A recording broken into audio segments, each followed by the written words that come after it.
Hey everybody! If you want to connect a USB audio interface to Android mobile phone, in this video we are going to guide you through the method for that. So let's just dive right in and get started. So for that you need an OTG on the go adapter. You can connect the ports of your mobile device and your laptop or your PC. So once it is done, what you can do is you can go over and you know connect devices and check your phone settings if no audio. So for that, go to settings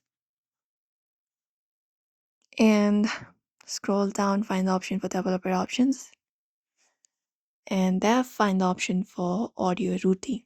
So let's just directly search for it.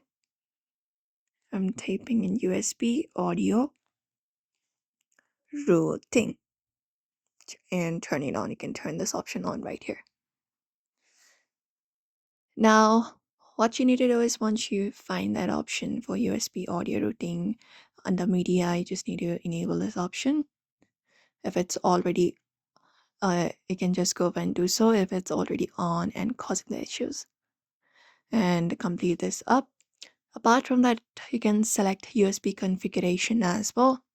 So for that, you can just go over search for USB section and I got for USB configuration here.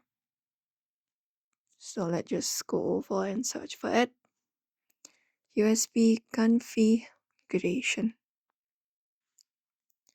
and hit search and find it up. Let's say USB debugging.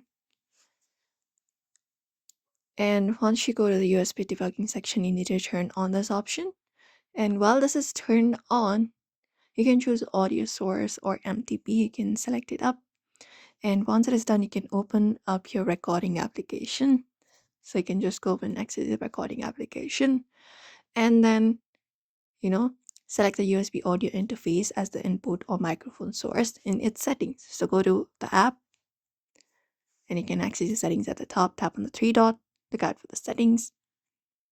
And here, if the option is available for USB audio interface as the input or microphone source in its settings, you can just go and select it.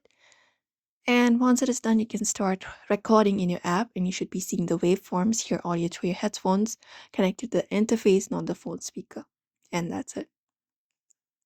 And all of the devices may not support it, so ensure your app supports external USB audio devices. And you can restart your phone after changing settings as well. And that is how you basically connect it. So that's it everybody, those are probably the method for that. So if this video was helpful, give it a thumbs up and subscribe for more tips and tutorials.